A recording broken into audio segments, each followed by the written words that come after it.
Welcome back to Hollywood Unmasked. Do you remember when a single song totally defined the 70s? Or those moments when you couldn't stop singing a melody that seemed to be everywhere? Back in 1974, some artists became overnight legends, just to vanish after one single hit. Today, we're going to look back at those one-hit wonders, those songs you might have heard on the radio once, but that still echo somewhere in your heart. Stick around until the end, because you are in for more than a few surprises as we unmask the stories behind the music. I Can Help by Billy Swan. Billy Swan had spent years in the shadows, writing songs for others and working as a producer. He did everything except be the star. But all that time, he kept one song for himself, a simple, honest track about being there for someone who needs you. I Can Help felt like an unconditional offer, the kind you only give to the people closest to you. Truth is, he recorded it almost by accident in a studio where he was working as a sound engineer, using a cheap organ he found lying around. The track shot to #1, and for 2 weeks, Billy Swan was the most played guy in America. Rock Your Baby by George McCrae.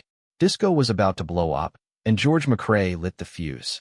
Rock Your Baby is considered by many historians as the first true disco song. That steady beat and that bass line that never quits, it all started here. At the time, George was a soul singer who hadn't broken through. His wife was actually more famous. The wild part? It was recorded in just 45 minutes. It hit #1 in 11 countries. But like so many pioneers, George was forgotten when others came along to reap what he had sown. Seasons in the Sun by Terry Jacks. This song was written to die, literally. The original version was French, about a man saying goodbye to life. Terry Jacks adapted it and turned it into one of the saddest hits of the decade. It spent 3 weeks at #1 while millions cried to those lyrics. Terry recorded it thinking about a friend dying of leukemia. That genuine pain comes through in every note. It wasn't acting, it was a real goodbye. We had seasons in the sun, but the hills that we climbed. Rock On by David Essex. This guy was already a star in England, but America didn't know him until Rock On hit. This song didn't sound like anything else. It was minimalist, using spaces of silence where others piled on instruments. It proved rock could be whispered, not just shouted. David Essex thought it was the start of conquering America, but fate had other plans, and he never cracked the US Top 40 again. Hooked on a Feeling by Blue Swede. Those nonsense syllables became one of the most recognizable intros ever. Blue Swede, a Swedish band, took a 1968 soul ballad and turned it into a primal carnival with tribal chants.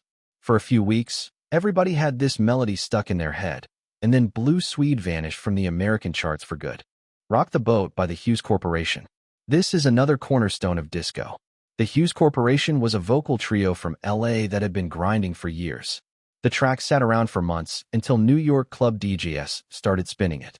The dance floor decided its fate, not the radio. For 1 week, they were the kings of a genre that barely had a name yet.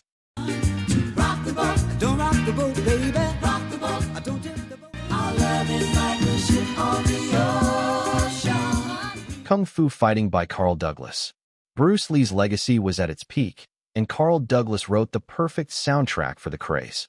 It was ridiculous, fun, and recorded in just 10 minutes as a throwaway B-side. Even Carl couldn't believe it when it sold 11 million copies. Despite the song's massive international success, Carl could never repeat the formula. Everybody was kung fu fighting. Beach Baby by First Class. First Class was a British group that had never even set foot on a California beach, yet they captured the Beach Boys' spirit perfectly. In reality, First Class was just a studio project. There was no real band to tour or make a follow-up, so they vanished like a wave pulling back into the ocean. The Night Chicago Died by Paper Lace. This was an epic ballad about a showdown between cops and Al Capone's gang. Interestingly, the streets mentioned didn't exist. It was a British fantasy about a city they only knew from movies. Even though Chicago newspapers poked fun at the historical errors, the song became a massive curiosity that hit #1. Billy Don't Be a Hero by Bo Donaldson and the Haywoods.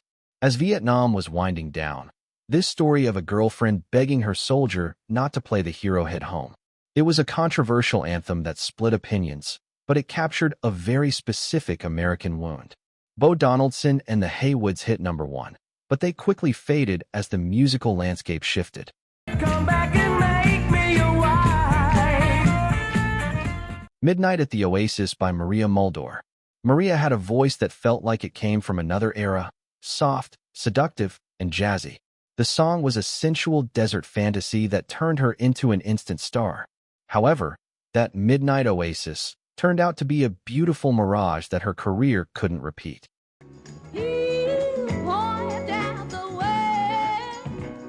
Smokin' in the Boys' Room by Brownsville Station. We finish with the ultimate anthem of teenage rebellion. It was the fantasy of every bored student who'd rather break the rules than study algebra.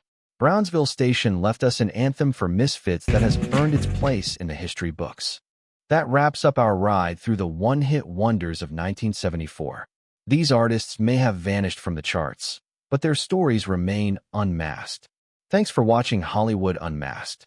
Make sure to hit that like button and subscribe to keep reliving the nostalgia of these wild times. We will see you in the next one.